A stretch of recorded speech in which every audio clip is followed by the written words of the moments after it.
when you're fear.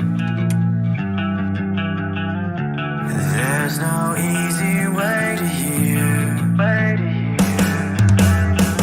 And all the memories you love to bring, with all the things that you hate to scream. So tell me, hollow on the inside, there's no trying to hide from this monster inside me. So if you try to criticize me, like the world defines me, image of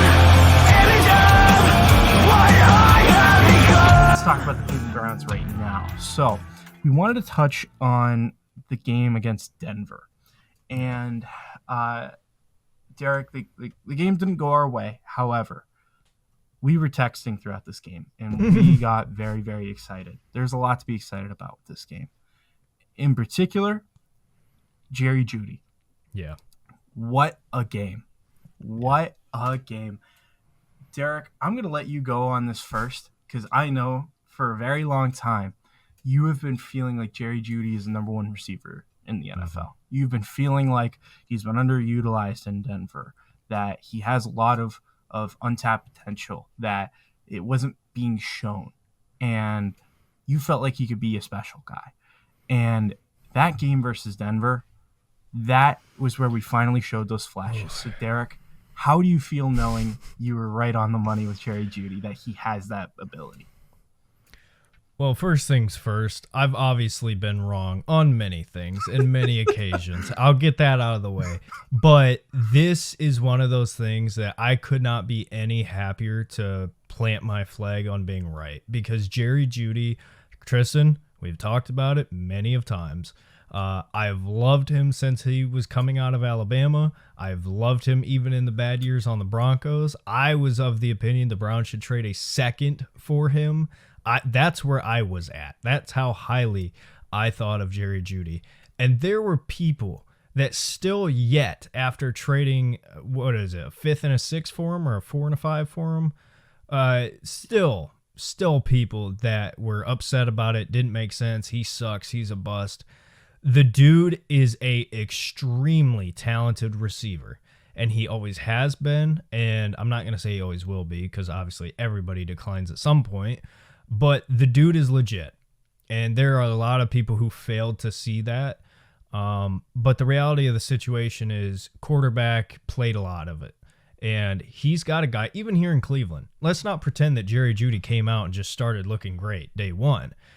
He was playing with a shell of himself, Deshaun Watson, and now all of a sudden Jameis Winston comes in just slinging that thing all over the place. That sounds wrong. Pause. Oh, that's getting clipped out. Oh, yep. Hi, Twitter. Yeah. But point being, Jameis, who is fearless for the better and for the worst, comes in to the tune of 9 receptions, 235 yards, and a touchdown. Tristan, I have brought up how Amari Cooper was unappreciated here and did great things here. Jerry Jeudy is that and then some right now. Because since Jameis has come in, he's averaging, I think, 100 or more yards per game, a touchdown or more per game. He's lighting it up. He is absolutely lighting it up. And I don't want to keep ranting on this, but what he did against Denver is unreal.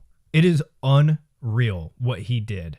And to the benefit of Jameis just being Jameis, giving him those opportunities. Because Tristan, 235 yards, I don't know if you remember, should have been close to 300, if not over 300. Because the long ball that Jameis hit to Jerry Jeudy, he also missed one of those same exact throws on a previous drive. It would have been a 70-yard touchdown. Yes. Yep. He burned his guy. Oh. Yeah. No, it was so bad. I remember watching that, and I was I knew Jameis was gonna regret that one so much. And sadly, he did. Sadly, final score didn't make up for it. But Yeah, Jameis was also incredibly impressive in that game. But yeah, let me touch on Judy myself. 'Cause Yeah, you said, go to Judy, because Jameis, there is 58 attempts that we need to speak on, which is insane.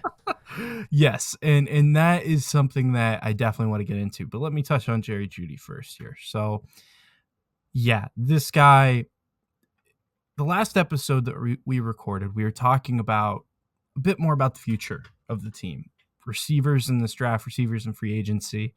And I said that I don't know as though we need to get somebody, like pay incredible uh, uh, money for one in free agency or even draft one in the top 3 rounds. And I know Derek, especially you kind of were a little bit like hesitant on that. And I get that, right? Because this receiving group, it's not a surefire thing. But let me just say this. We're seeing the best of these receivers right now. We saw it a good bit with Joe Flacco as well. We've got talented guys in the room. We got to get a guy that can get them the football, right? And we've got young guys at that position. I think that this team just needs to prioritize developing them. I really think that there is no. I don't think that T. Higgins comes in and turns us into a 12-win football team. Like, that is not where the issues lie with this team. And I'm so excited for Jerry Jeudy because I just think that he's showing finally what, Derek, you've been seeing, what I, to a lesser extent, have been seeing, that this guy has the ability to be that number one guy. And he has the ability to step up and in those big moments make the big play. We were at that Steelers game and watching the final drive, watching Jeudy make that incredibly clutch catch along the sideline to get us into goal to go situation, into a goal to go situation. Whenever the ball needed to go to somewhere, Jameis was looking at Jerry Jeudy. And that to me means something. Like he's clearly talented enough to be that guy for us. And it's up to us and what we do this offseason to determine just how good he can be and how good he can look. That contract, honestly, Derek, with how he's playing right now, that might save Andrew Berry's job because it's looking like a genius move. He did it with Amari Cooper. It looks like he did it potentially even better with Jerry Jeudy. That's how good this is looking right now. In terms of Jameis Winston, so let me start by saying this. The good that you get from Jameis Winston, very good. You'll love it. It's amazing. It's joy. It's bliss. It's ecstasy. It's everything, right? When you're seeing Jameis Winston at his best, football is not better. It's just so much fun. It's awesome. And even at his worst, it's still kind of enjoyable to watch. like obviously it sucks losing, but at least you're losing in style. It's a little bit more entertaining. Gives you a reason to watch the games. Like you're not watching an anemic offense. Like it's going to be an exciting game. Every time Jameis steps on the field, it's going to be a top 10 game you've ever watched. That's what it is. That's what it is with Jameis Winston, and I love it. But you said it, Derek. In that game, so he had 4 touchdowns, threw for almost 500 yards. 497 yards to be exact. Yeah. 34 of 58. 4 touchdowns, 3 interceptions. And here's the thing. Had the 3 picks, right?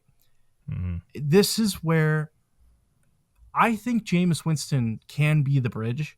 I think he still can, even though he's been throwing a lot of picks lately. We expect that of him at this point, right? The reason why this is happening, and this is rearing its head again from when Joe Flacco was here, this team, especially right now, cannot run the football. This is an issue. We are terrible with running the football. And I think it really shows that it's not even the running backs because, Derek, last year we had Kareem Hunt. Did not look great. It looked like it was the last time he was going to play. and now he's tearing it up in Kansas City. So this is not a running backs issue. This is an offensive line issue. And when I look at when I think about what this team should do moving into next year, I personally feel it would be best for you to draft your quarterback this year, have him sit for a year, have Jameis be your starter, bring him back, and figure that you're going to cap him to 30 throws a game. You put that cap. You cannot have him throw more than that, because if you do, he's throwing multiple picks. He's throwing multiple. You can live with him throwing one. You can live with it.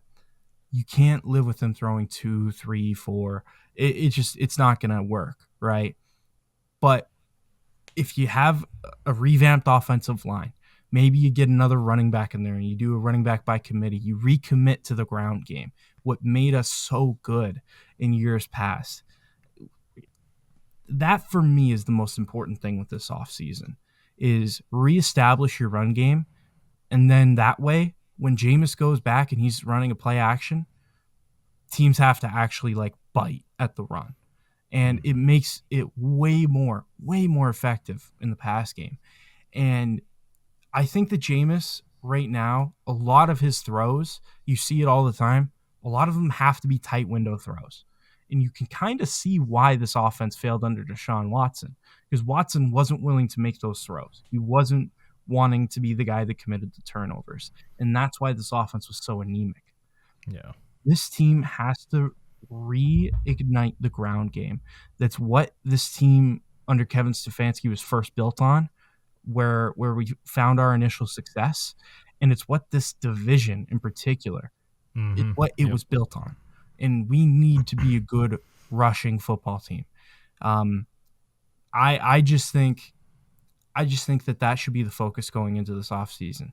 Really. I really, really feel that way. And Derek, I mean, we might see 5 new starters on the offensive line next year, and that's not an overreaction. I think at least 3. At least 3 you're going to get. At minimum 2, maybe. But I would say if you really want to make a change, it has to be at least 3. But, we'll get into the Steelers game as well. And I know I kind of took this a little bit further than anticipated.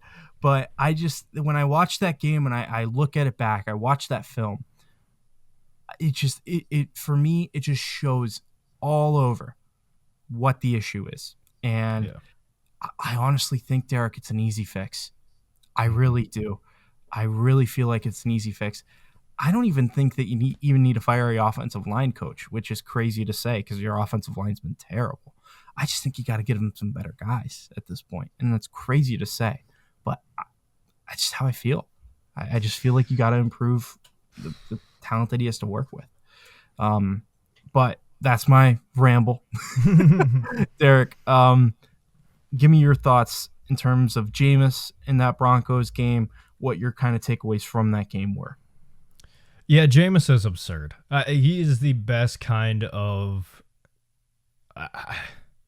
there's no words to describe Jameis Winston.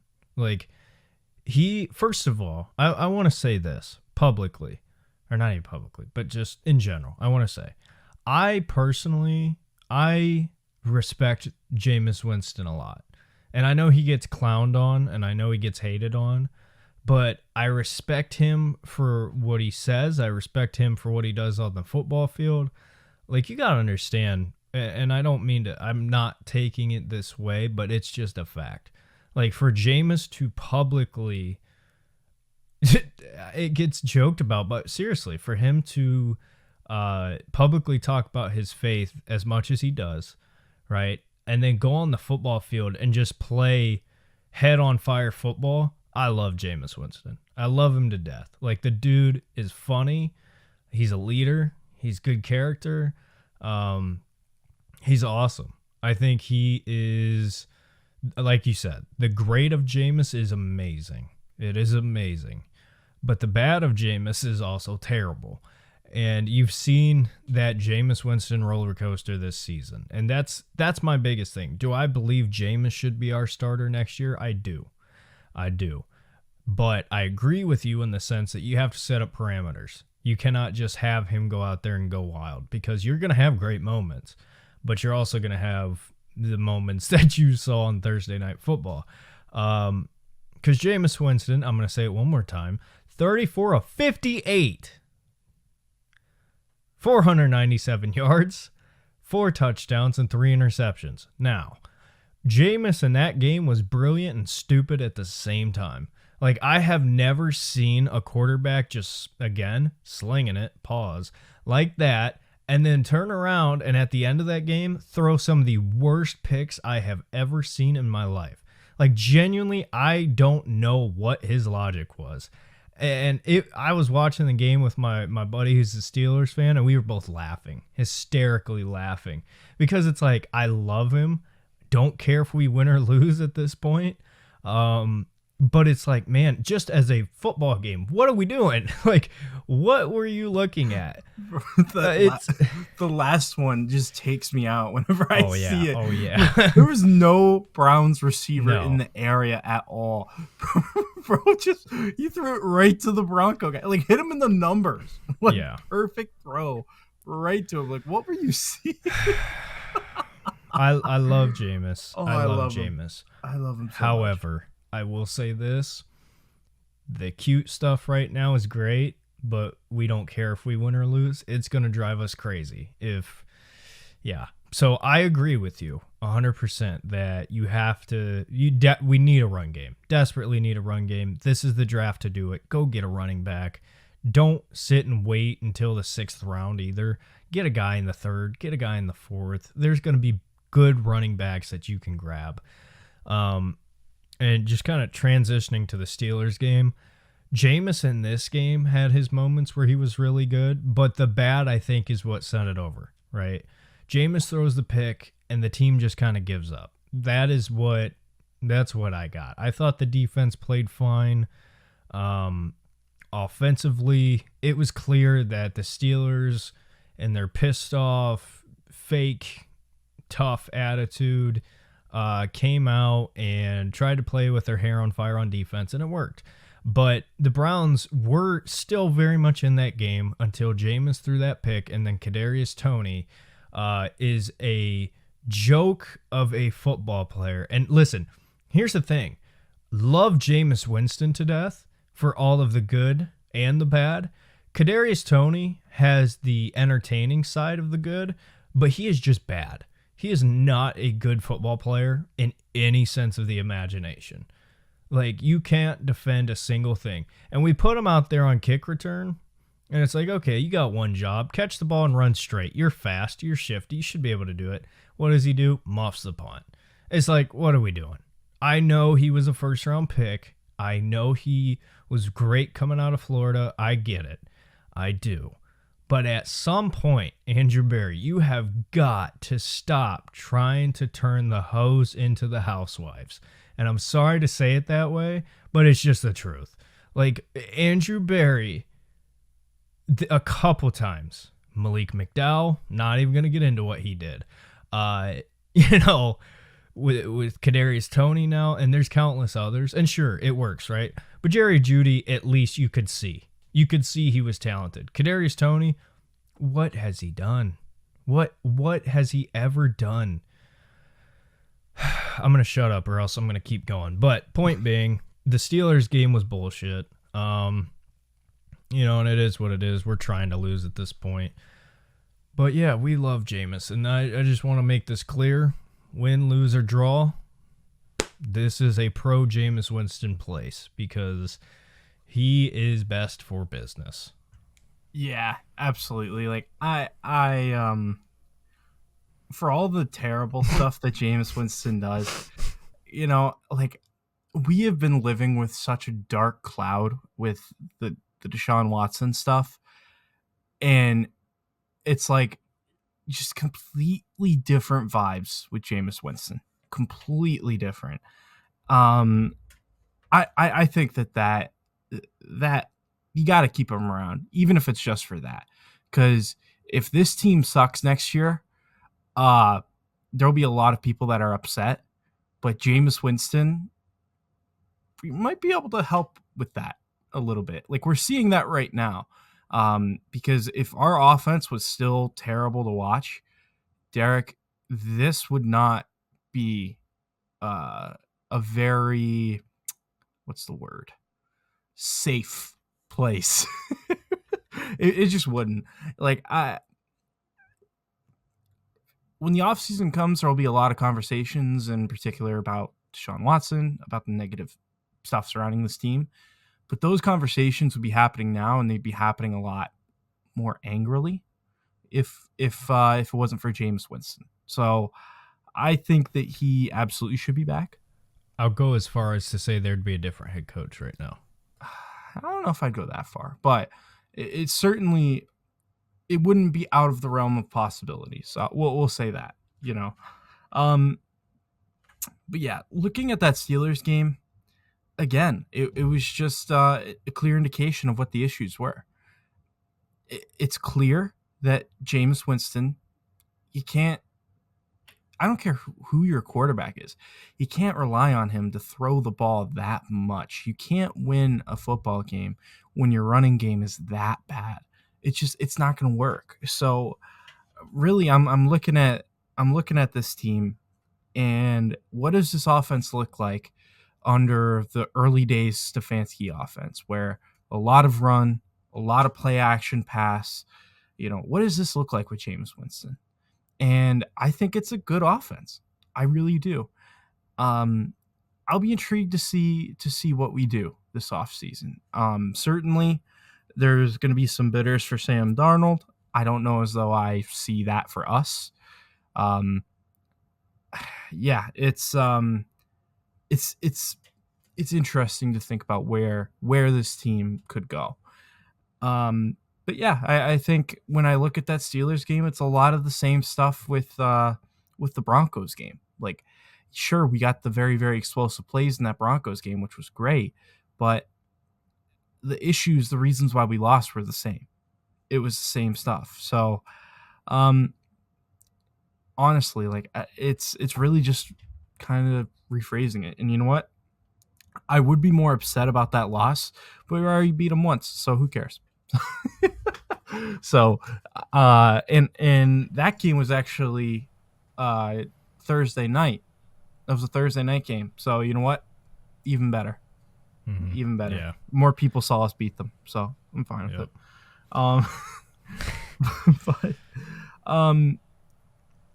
any final comments on that Steelers game? Overall Jameis play and situation? No, I mean, what you just said, I don't care. Like, we're at the point, losing is probably our best. It's not probably, it is our best interest. And yeah, I mean, Steelers fans, you can be happy and pretend like this is revenge, but guess what? We got you. We got the one that we wanted. Same with you, Baltimore. And Cincinnati, you're bound to mess it up, so who knows? They've only got one more win than us anyway. They're, you know. Yeah, I mean, who cares? Who cares? You know. Yeah. Well, let's get into. So it came out earlier today. Wyatt Teller is currently in the midst of working out a contract extension with the Browns. Derek, this one kind of shocked me. I'm not gonna lie to you. This was a guy that I was expecting us to let go in the offseason. And it's not because of his play. He's a good football player. I just expected that they were going to give Zach Zinter a run, get the money from a cut of Wyatt Teller, and kind of move it to other positions and utilize it that way. Now that I'm looking at it, like if they end up extending Wyatt Teller, which I'm not saying would be a bad move, I want to make that clear. But then I think you'd be looking at Zach Zinter moving to left guard to replace Joel Bitonio. Yes. Yep. I don't know how I feel about that. I really don't. It's interesting for sure. We'll say that. But it kind of puts a lot of like my thoughts about where this offensive line is going in the offseason in a completely different direction. For me personally, from what I've my brief film study of the tackles in this class, there's none that I feel extremely confident with having be your left tackle. Certainly over DeJuan Jones. I think DeJuan Jones absolutely probably should be your left tackle next year. He's by far the best pass protector of all of the tackles that we have on the roster right now.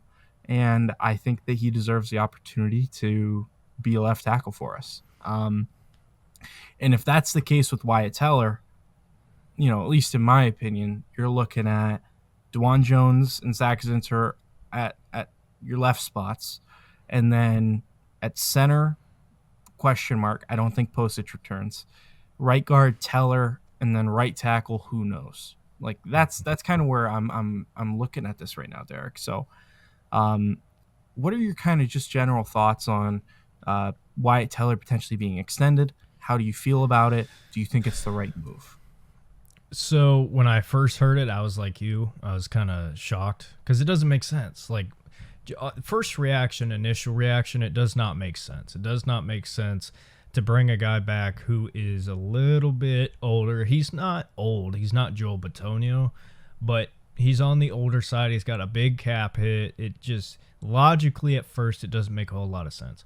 But I do personally, this is just my opinion, I see kind of the formula and kind of the game plan here. Couple things. A, I agree with you. I think either Zach Zinter moves to left guard, which is certainly a possibility. They're going to have discussions with Joel and figure out what he's thinking and where he's at. But also, Tristan, Zach Zinter played center in college.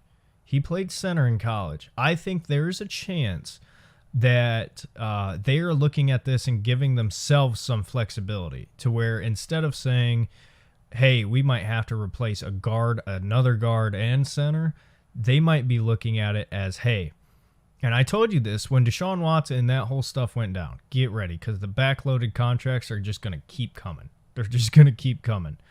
I think that might be what this is. Wyatt Teller's got the cap hit. They like him. They think he's still a good football player, a good right guard. I think they're looking to extend him, backload a lot of that, do what we've seen, big bonus, backloaded, whatever. And that kind of helps them out as far as that situation goes, and it solidifies that right guard spot. And then they can look at Zach Zinter and say, okay, you played center in college. You played guard. Personally, for me, if Joel Bitonio is saying, see ya, I would have him be left guard. I like Zach Zinter as a guard. I do.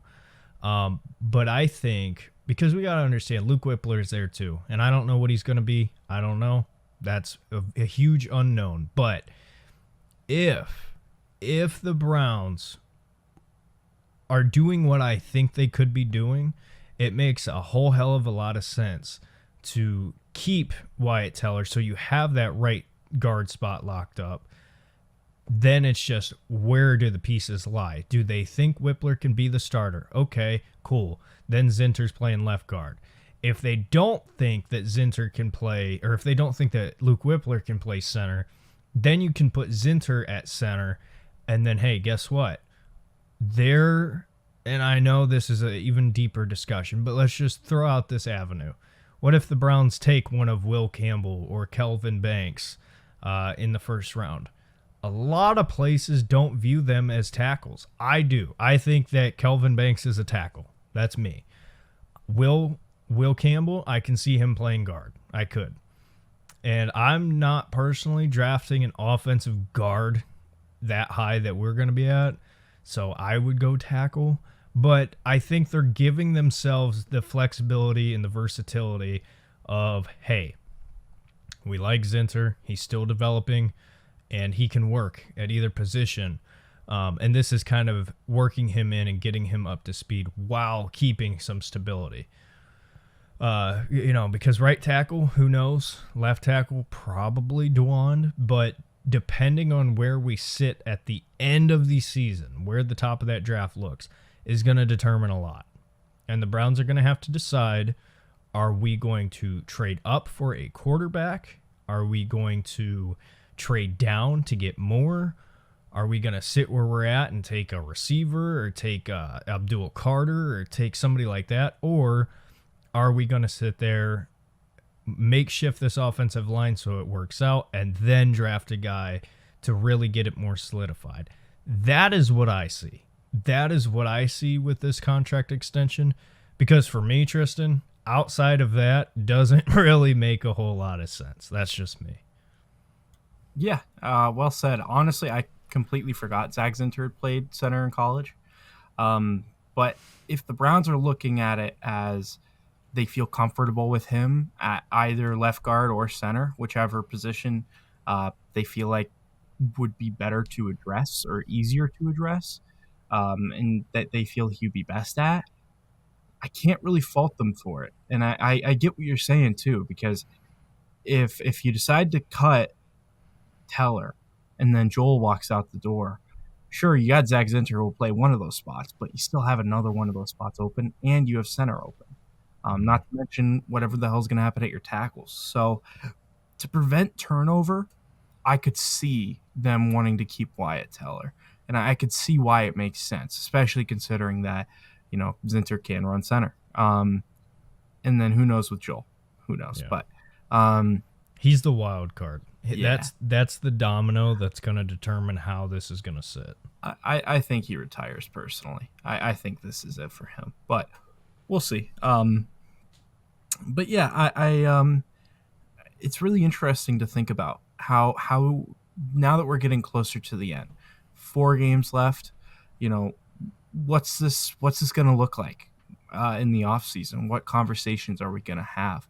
In that offensive line, it's going to be a big conversation. And I'm pretty excited to have that conversation. I really feel like this team offensively needs a rejuvenation on the offensive line, needs another back in there. And I really think that this offense can prosper.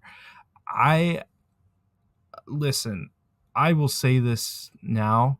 In terms of quarterback, if Drew Aller comes out, and he will be there wherever you pick, I absolutely would take him. I'm not really sure if I would be in the position of trading up to get a quarterback, especially if you're trading, again, multiple first-round picks.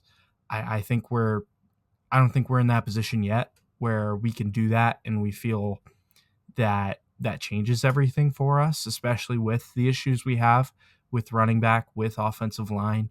And because of Deshaun Watson's cap situation, we're going to have to make some picks to fill those spots. But yeah, it's interesting to think about for sure. And it's one that we're probably going to revisit multiple times. We're probably going to talk about our best free agent targets. I already know James Daniels probably going to be at the top of my wish list, a lot of people's wish lists in terms of if Joe Bitonio walks out. But again, there's a lot of different ways the Browns are going to attack this, but something we'll definitely want to keep a close eye on. Something, Derek, that has been developing, though. There's this conversation that it's time to turn over the reins to DTR for the Browns for the remainder of this season. Derek, I'll be interested to know where you sit on this, because personally, I'm kind of on the fence, but I'm leaning one way more than the other. Derek, what are your thoughts on this? My thoughts are really simple and easy. And it kind of, there's 2 ways to look at it. There's how much, how do I say this? Winning is almost a risk, right? You don't want to win at this point. Yes, I'm a Browns fan. Yes, I always want to win. Not right now. No. But I feel like if you go with Jameis, there's more of a risk of winning because he can pop off and be crazy good at any moment, right? With DTR, this is where I stand. It's too late. It is too late in the year to fully go to DTR and really try to evaluate what he is. If you wanted to do that, you should have had like half a season. And I'm glad we didn't. I'm glad we did not. But as far as evaluating him as a potential starter, I think that's a little. It's just me. Too late. It's too late. These guys are checked out. And putting in a 5th-round rookie quarterback from last year is not going to do anything to change that. And if these guys are not all playing up to high speed, what makes you think that him coming in is going to change that? I like DTR. I'm a huge fan of DTR. But the unfortunate reality is this team needs to figure out who is starting.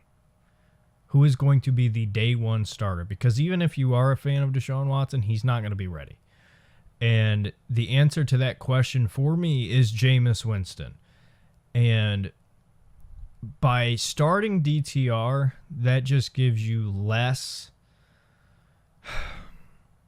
of a framework, I guess, to see what Jameis fully looks like in this offense. We've seen a few games now, obviously. It's been a while.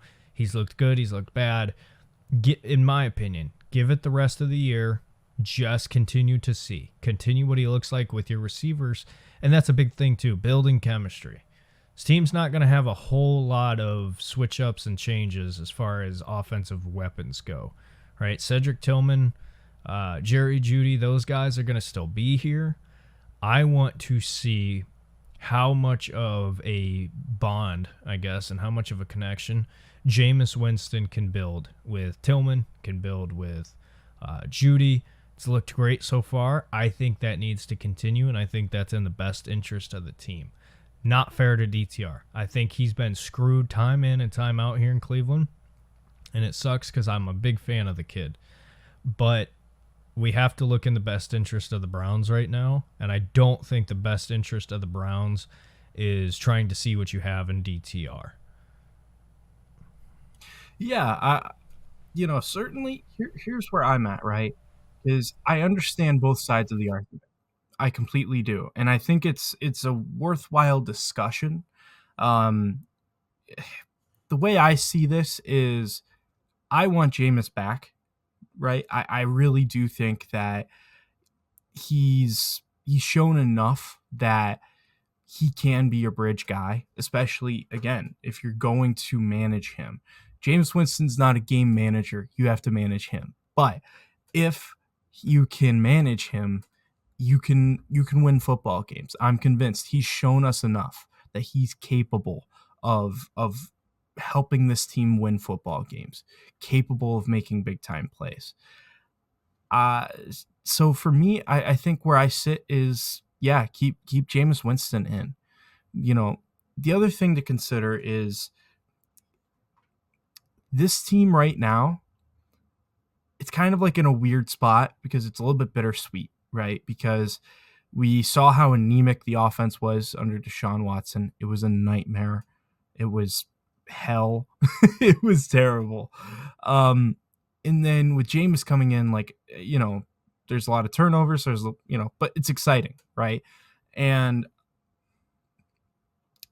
at the end of the day, these fans have to have a reason to watch. They have to. They have to have a reason to watch. And Jameis gives you that. He gives you a reason to watch. It's enjoyable to watch this team play. It might not always go your way, but you're going to be entertained. And I just feel like if you pivot to DTR at this point, you said it already, there's not really much of a runway to see what he can do. A lot of guys have checked out. You've got guys who just at this point, there's so many flaws with this team, especially with the run game and the offensive line. Like right now, James is kind of pedaling through that by himself and getting help by some of his receivers. DTR would be jumping in there, and he doesn't have an established connection with anybody. So for me, it would be just throwing him into the deep end again, unprepared. And that I just think is the wrong move, personally. But at the same time, if you're in that Browns building and you feel like DTR has the potential to be your franchise guy, I get why you'll want to play him. I get why you'll want to see that before you go into a draft where you might be looking to make a huge investment at the position. And the last thing you'd want to do is make that big investment, let DTR go, and then he goes somewhere else and he lights it up. And he's a franchise guy for that team. So I get why there's this feeling that we need to see DTR. The wins don't matter at this point. Let's see what we've got in the guy. But at the same time, he's not being put in a position to succeed. And I don't care, until he's at the point where he's on his second contract in the NFL, no guy can be put in a position or cannot be put into a position to succeed and expect to succeed. We're seeing that in Chicago with Caleb Williams. Like, he's shown some great flashes so far, but he's not in a situation where it's promoting his success, right? Like, he has to sort through a lot of that stuff by himself, and it's not good for him. Let's not do that with DTR. Let's not. If it's going to work out for DTR, then it's going to work out and it'll figure itself out. Don't force the issue when you don't have to force it. I just think that right now, I think that we need to stick with Jameis. We need to ride it out with Jameis. And I think we need to re-sign him and bring him back next year. And I wouldn't even be too upset if they didn't go out and draft a quarterback in this year's draft and they said Jameis is the starter, DTR is the backup, Deshaun's the honorary third quarterback that pretty much just kind of we make inactive on game day and promote the practice squad quarterback to be your emergency third string. So that way he essentially never touches the field for the Browns again. I wouldn't be upset about that. But goes to say this. What good would that change bring? What good would it bring? For me, it's not enough. I like DTR. I do think he does deserve a chance, if not here, somewhere else. But I've just got the feeling like if it's going to work out, it'll figure out its way to work out. Don't force it. Yeah, I agree. And listen, even in the scenario where you're like, okay, we're not taking a quarterback high, there's a couple guys later on that take a chance. Why not? And people want to bring up Curtis Rourke and those names. The one that intrigues me the most,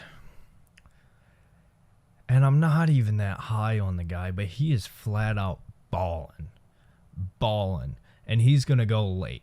He is going to be a late pick, and why not just take a gamble, flyer, 5th round pick, whatever. Go get Dylan Gabriel. See if he can do anything. I mean, listen, I don't say that from a point of like I like him a lot and I think he could work. I'm not saying that. Please don't take it that way. But what that does do is it fills a spot. It fills a spot so number 4 doesn't have to be anywhere involved.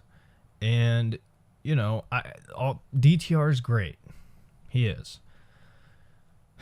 And I think he does have a role, right? But where we're at right now, you're doing him more harm than help. Because what happens if he does? You try to force it. What good's going to come of it? What good is forcing him to come in and try to be productive do for you? Because what happens when he comes in and he throws some picks and he doesn't look good? His confidence is shot and he's dead. That's where it's at. So, if I'm the Browns, like, just roll with Jameis. And also, Jameis is a person too. And if you pull him out, to him, that's, hey, we don't want you starting anymore. Right? Yeah. And he's going to have teams competing for him. You don't think the Jets might compete for him? The Raiders, the Giants? Like, Jameis has a job. Any team that is not going to be good next year that needs to fill their seats will pay for Jameis Winston.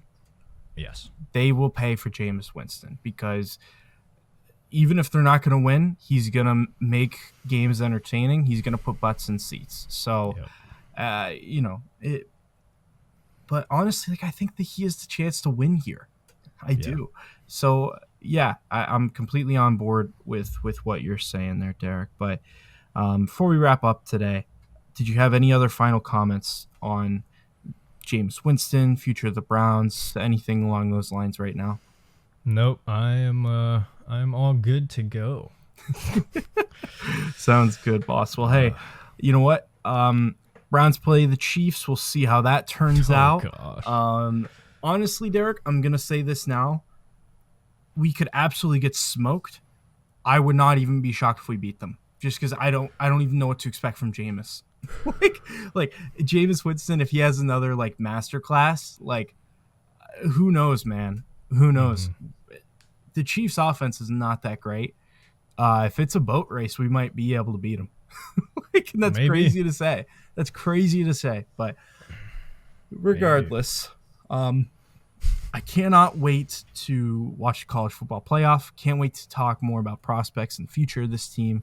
I've said it multiple times. You know I'm excited to talk about it, Derek. I know you're very excited. And I'm interested to see how the rest of the season plays out. So with that being said, thank you guys very much for watching. Click like if you haven't liked the video already. Click subscribe if you are listening and you are not subscribed. And leave us a comment. What are your thoughts on the current state of the Browns? Jameis or DCR? What are your thoughts on the college football playoff rankings? Tell us whatever was covered in this video. You want to tell us your peace of mind, let us know. We will make sure that we get a look at it and respond to you. But with that being said, y'all have a great day and go Browns.